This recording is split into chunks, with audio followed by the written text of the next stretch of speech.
Oh, right.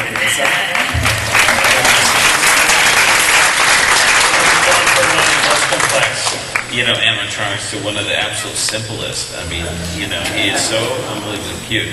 This is a little R&D thing that an Imagineering R&D did, where they're trying to do miniature little characters, trying to keep, because one of the things with our characters, sometimes the scale of the characters doesn't really fit with the world, but in this case, they came up with this idea of doing this little miniature animatronic character on a food cart, and he and the sort of chef, they do this little routine, and it's so sweet, and it works great because when he's in front of people, of course, you can't hear him talk, and so that's the conceit that they used. And he basically, sort of shakes his head no and yes, and then he does this little dance, and it is so unbelievably charming.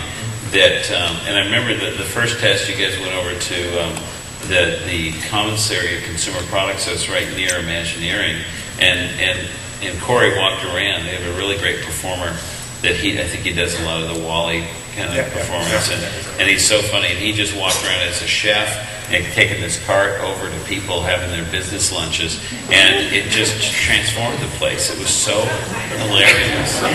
It's actually in a restaurant at our park in France, and it's fantastic because the game is that the French chef opens this and doesn't see Remy in there, so the kids are screaming, there's a rat. It's like, what, this is my cheese, He's just doing this whole routine, and it's so funny because the kids have that little secret.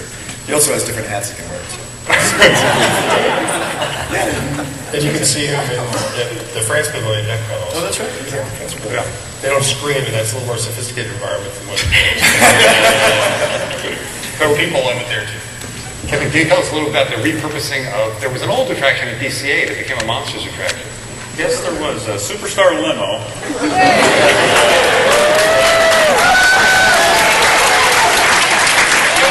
California Adventure.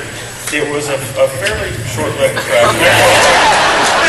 And the challenge we had was we were going to build, it's like building a chicken farm. We were going to use the existing facility, the existing track ride system, and repurpose a lot of the stars that were in the Superstar Limo. How could you take someone like Drew Carey? What would you turn him into? Well, I think he'd be a perfect CDA agent.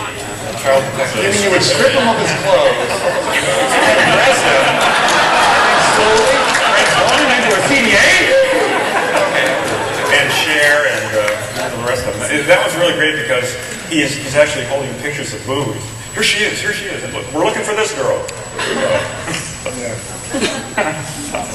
It was really clever repurposing, of it, and then that led to we have Monsters attractions in 3 different parks, right? Yeah. Oh, and this one's awesome. In Tomorrowland, in Magic Kingdom in Walt Disney World in Florida, they have this. This is sort of a much bigger extension of the Turtle Talk with Crush.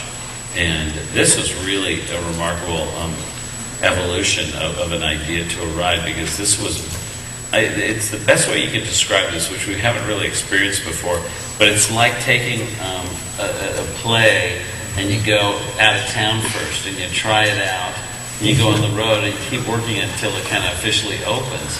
Because with this, we had all this technology, because it's an interactive thing with the entire audience, and it was, at first it was supposed to be make everybody laugh, and it was just not funny. It just wasn't. It was all this great technology, but it just wasn't funny. But then they just kept evolving and found bits, and now it's one of the funniest things. I mean, I laugh hysterically every time. It's really different every time you come to see it too. I think they loosened up so much more, and it's so fun to know every time you come back it's going to be different. They're going to pick on different people, and It was a fun way again of extending the story of the world. It was after the movie, and they learned that laughter is 10 times as powerful as scream, and so Mike has this great idea. Rather than going door to door and collecting laughter that way, we'll invite the humans who aren't toxic into the monster world. So we have this 400-seat theater, and people come in, and we expanded the world by creating new characters. That's Buddy Boyle, and a two-headed monster, Salmonella, and they come out, and Roz is there, basically saying, "Never gonna work with us," and Mike is there pulling for us. So it was really fun to, yeah. And we had that new kind of interactivity where parents and kids could text messages jokes to the comedy club, and the monsters can go through it. They think the kids' jokes funny enough, they'll use it in the show. So you may have a chance to have your own comedy instrument into our show. So it makes it even more real for our audience and more believable. And the monsters, those who've been to Tokyo Disney Sea have probably been to Tokyo Disneyland, where now you can just go to the factory. This is really a remarkable ride. The sets are just, you really feel like you are in Monstropolis, you know. It's stunning. I mean, going over there and seeing the scale of this, I just kept thinking, well, people are going to think this is where we shot the movie on location. The buildings here on the Monstropolis Main Street, inside the attraction, are the size of the Main Street buildings here at Disneyland. So Roger called me one day from Tokyo. He said, I'm just going to stay here. I'm going to move into an apartment on Monstropolis Street.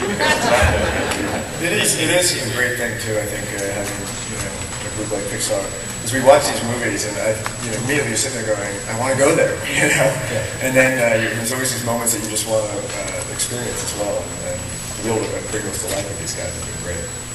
This one especially, when you're in Monstropolis, it was amazing. Yeah, it's really amazing. And what's so fun is that Harley Jessup designed Monsters Inc. There are all these, we spent a lot of time developing the films, and one of the rules about this world is that because it has to accommodate monsters of all different sizes, there are a lot of things that are just bolted to the ground. Because if you have an 800-pound monster knock into a mailbox, you don't want it to fall over. And all the fire hydrants are sloped and bolted, and then to go over there and see all of that design philosophy completely respected and then translated into a physical real world. So, oh my God, there's the fire hydrant with the sloping sides, and it's bolted to the ground.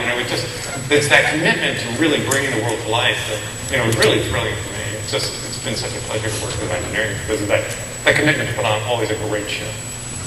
And then that I think is really what we learned from that is also going, sort of tenfold into Cars Land, in DCA. It's California Adventure. It's remarkable, and for us, it's the biggest thing that we're working on because we've never really been other than a Bug's Land was a whole land with multiple rides in it, but this thing is like a true full-on land like Imagineering hasn't done in a long time. It's 12 acres, 3 rides, 1 ride. The Raider Springs Racers is 6 acres of the land itself, which is it's a huge project. In case you haven't noticed, there's a lot of work going on at DCA right now,